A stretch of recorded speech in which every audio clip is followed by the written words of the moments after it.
Learn English while discovering the long conflict between India and Pakistan. A story of war, peace, and hope. In 1947, something very big happened in South Asia. After over 200 years of British rule, the British decided to leave. They gave independence to the people. But before they left, they made a choice that would change millions of lives. They divided the land into two new countries, India and Pakistan. This event is known as the Partition of India. The partition was based mainly on religion. India was created as a mostly Hindu country, and Pakistan as a country for Muslims. Pakistan had two parts, one in the west, now just Pakistan, and one in the east, now Bangladesh. When the borders were drawn, chaos began. More than 15 million people had to leave their homes. Hindus and Sikhs in what became Pakistan crossed into India. Muslims in India traveled to Pakistan. These were difficult and dangerous journeys. Trains full of refugees were attacked. People traveling on foot were sometimes killed. It's believed that up to 2 million people died during this time. The violence shocked the world and left deep scars in both countries. Families were separated. Homes were lost forever. It was one of the biggest migrations in human history. Shortly after partition, a conflict started over a region called Kashmir. Kashmir was a beautiful area in the Himalayas. Most of its people were Muslims, but the local ruler, or Maharaja, was Hindu. He was not sure whether to join India or Pakistan. In October 1947, fighters from Pakistan entered Kashmir. The ruler asked India for help. In return, he agreed to make Kashmir part of India. Indian soldiers were sent in. The first war between India and Pakistan began. The war lasted over a year. In 1949, the United Nations helped arrange a ceasefire. A line was drawn between the areas held by each country. India kept about 2/3 of Kashmir, while Pakistan controlled the rest. This line became known as the Line of Control. But the problem was not solved. Both India and Pakistan still claimed the entire region of Kashmir. The first war ended, but the conflict had only just begun. In 1965, the two countries went to war again. Pakistan sent soldiers into Indian Kashmir, hoping that the local people would support them. But India pushed back strongly. The war lasted several weeks. There were fierce battles, including tank fights. Thousands of soldiers died.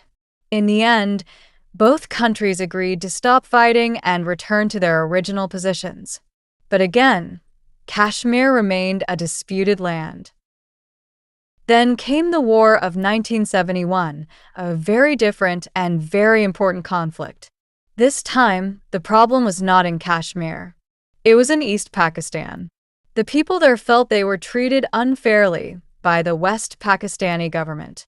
They spoke a different language and had a different culture. In 1971, protests and violence broke out. The Pakistani army tried to stop the independence movement, but this led to a humanitarian crisis.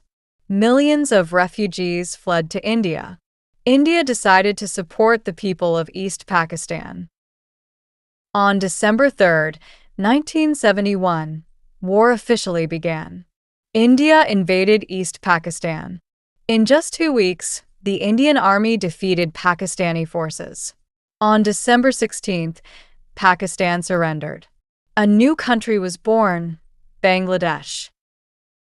This was a huge moment in South Asian history. Pakistan lost its eastern half. India became the most powerful country in the region. But the cost was very high. Thousands of civilians and soldiers died. The 1971 war left deep pain in Pakistan. Many families lost loved ones, and the political shock changed both countries for years. After the war, India and Pakistan signed the Simla Agreement in 1972. They promised to respect the line of control in Kashmir and solve their problems through peaceful talks. But trust between the two sides remained low. In the 1980s and 1990s, Kashmir saw a rise in violence. Many people in Indian-controlled Kashmir wanted independence or to join Pakistan. Armed groups appeared. Pakistan was accused of helping some of them. India sent more soldiers into the region. Life in Kashmir became very tense. There were often curfews, roadblocks, and military patrols. Civilians were caught in the middle. Then, in 1998, both countries shocked the world. India tested nuclear weapons and Pakistan did the same just weeks later. This was a turning point. Now both countries had atomic bombs. A future war would not only be deadly, but it could also be catastrophic. The fear of nuclear conflict became very real. In 1999, Pakistan again tried to take control of part of Indian Kashmir. Soldiers and militants crossed the line of control in an area called Kargil. India discovered them and launched a military operation. The Kargil War lasted about 2 months. It was fought in very high mountains with snow and difficult weather. In the end, India pushed the Pakistani forces back. The world was watching closely. Both sides had nuclear weapons, and people feared that the conflict could grow into something much bigger. Thankfully, it ended before that happened.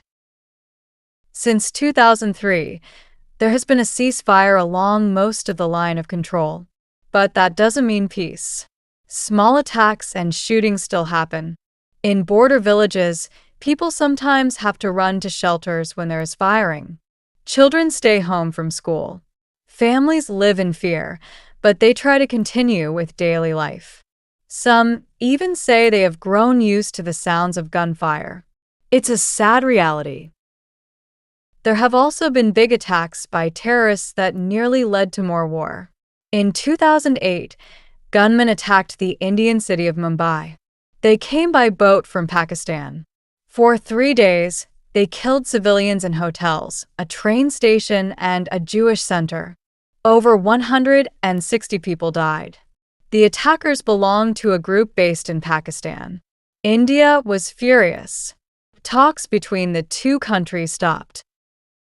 In 2016, militants attacked an Indian army base in Kashmir. India said it responded with surgical strikes across the border. In 2019, a suicide bombing killed 40 Indian soldiers. India again answered with airstrikes deep inside Pakistan. Pakistan shot down an Indian plane and captured the pilot. For a moment, war seemed close, but both countries pulled back. The people living in Kashmir continue to suffer. Many want peace. They want jobs, education, and a future for their children. But they live in one of the most heavily militarized regions in the world. Soldiers are everywhere. There are checkpoints and patrols. Some areas are closed during times of high tension. Young people grow up with fear, but also with hope. The hope that one day life will be normal. Culturally, India and Pakistan still share much. Before partition, they were one land. Many people speak similar languages, Hindi and Urdu. They enjoy the same kinds of food, music, and films. Bollywood films are popular in both countries. Cricket is a shared passion. When India and Pakistan play against each other, millions of people watch. The matches are full of emotion, sometimes joy, sometimes tension. There are rare moments of peace and connection. Buses and trains have, at times, crossed the border. Families separated by partition have met again. But such efforts are often stopped when tensions rise. A small step forward is often followed by 2 steps back. Now, in 2025, relations between India and Pakistan are very tense. In April, a bomb exploded in Indian-controlled Kashmir, killing 26 people, most of them tourists. A group linked to Pakistan said it was responsible. India blamed Pakistan for supporting terrorism, but Pakistan denied it. Soon after, India launched Operation Sindoor, attacking several targets in Pakistan and Pakistan-controlled Kashmir. Pakistan said civilians were killed and shot down Indian jets in response. Both sides exchanged fire at the border, and more people died. India then took a serious step. It suspended the Indus Waters Treaty, a water-sharing deal in place since 1960. Pakistan canceled a peace agreement, closed its airspace, and stopped trade with India. The loss of the water treaty is dangerous.